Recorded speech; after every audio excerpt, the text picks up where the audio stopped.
much women tennis players earn.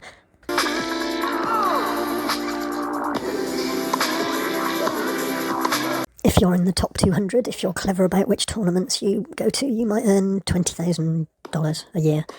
You've got a team to finance out of that, if you're going to invest in your future and keep your position.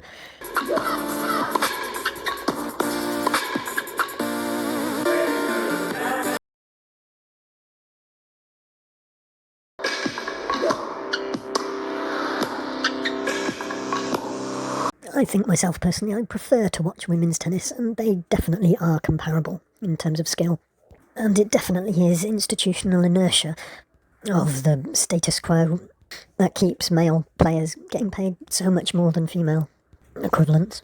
If we are creating female role models and everyone can have the right to exploit themselves in an objectified way if they choose to, Wozniacki when she had a golfing partner. But if that starts to feel like a possible retirement plan, the ATP and World Tennis Association really should investigate themselves for something like unlawful restraint of trade or something. Level up.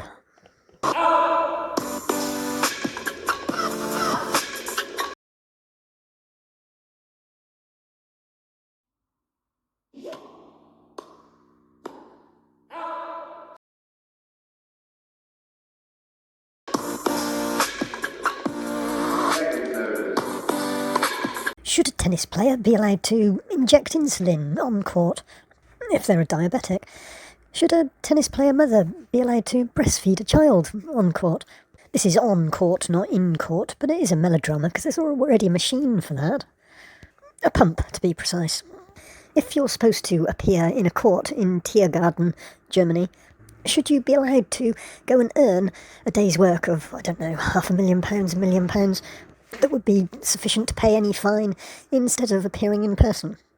That is what will be happening during the French Open, 28th May till the 11th of June, and Wimbledon, 1st to the 14th of July, and during the Paris Olympics.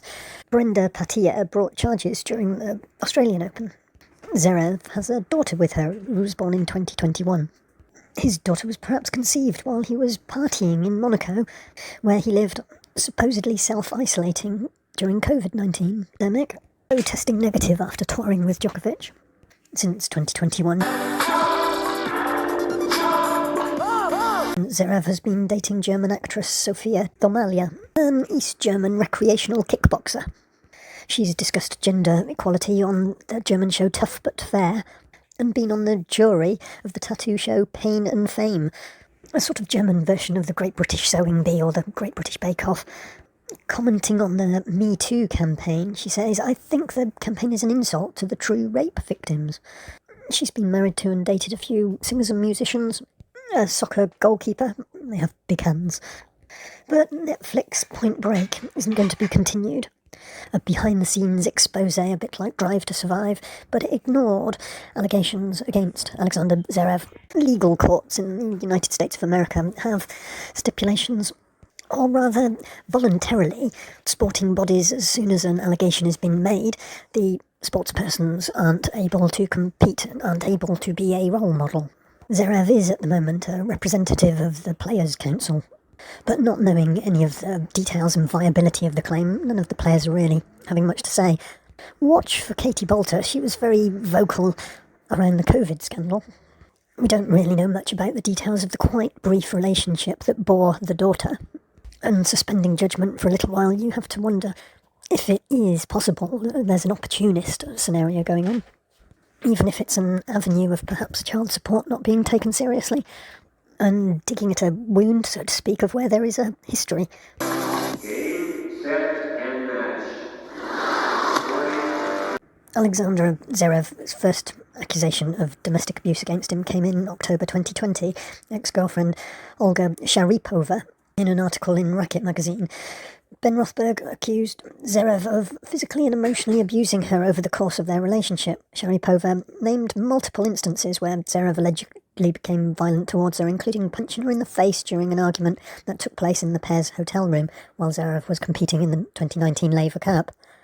Zverev denied the statements and issued a statement after Sharipova's initial accusations. I very much regret that she makes such statements because the accusations are simply not true. Second article by Rothberg and the allegations was released in August 2021, this time in Slate magazine.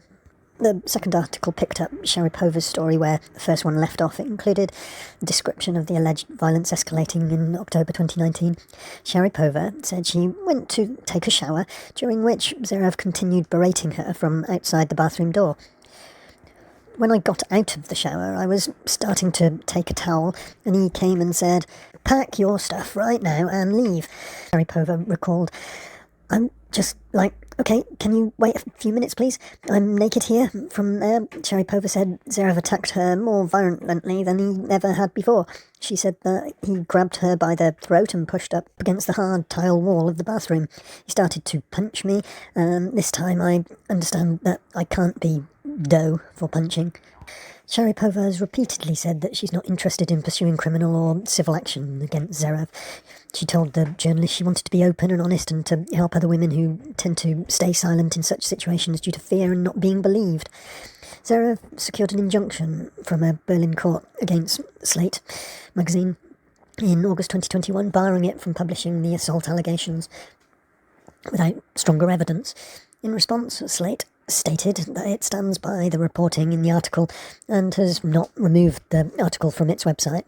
They protested that the injunction was obtained without the organisation having an opportunity to present evidence, and they appealed the decision.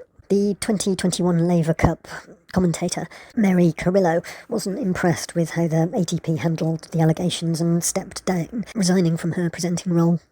The ATP, Association of Tennis Professionals, had a 15-month third-party legal investigation and concluded they will not punish Zverev due to insufficient evidence to substantiate the allegations. Now, let's do this chronologically. The 2022 Mexican Open. The first round doubles loss. Zverev repeatedly struck umpire Alessandro Germani's chair with his racket after calling a ball out during a tie-break. Zverev was substantially defaulted from the tournament, forfeiting all points and prize money that he'd won so far. He received the maximum fine of $40,000 by the ATP, an additional $25,000 fine and a suspended 8-week ban. He was also placed on probation for 1 year. Zverev later issued an apology on social media. Can find no comment from his doubles partner. Or locker room anecdotes. Not just whether they thought the ball was in or out. There is now, though, this second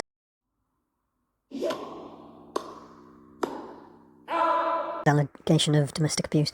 About 6 months after the ATP declined to take action against Zverev in July 2023, allegations from a second woman became public through a court filing. A penalty order in a Berlin criminal court was requested over alleged bodily harm against Brenda Patea. This is the ex-girlfriend and mother of his daughter, mentioned earlier, physically abusing and damaging the health of a woman during an argument in Berlin, May 2020. The order included a fine of €450,000. Zverev lodged an objection against the order, which, under German law, results in a public trial. Nearly 3.5 years later, in an interview with South German Zeitung, Patea said that during a dispute in May 2020, after Kobe, Zverev pushed her into a wall and choked her. It was after this that Zverev was appointed ATP Players Advisory Council, serving on the aforesaid domestic abuse charge pending in a criminal court. ATP could be criticised. Both accusations are strikingly similar. Whatever Zverev's trigger is, perhaps it results in the same action. Perhaps it's just an imaginative person. But is there smoke without fire? And if the person accused doesn't have to appear in court physically themselves, they can just have their representatives there. It is just one person's word against another. There might be holes in the stories, but the person giving evidence in front of and their reactions to being cross-examined adds flesh to one person's word against another. They are their own character reference. I'm sorry to put this over the top of how much women tennis players earn.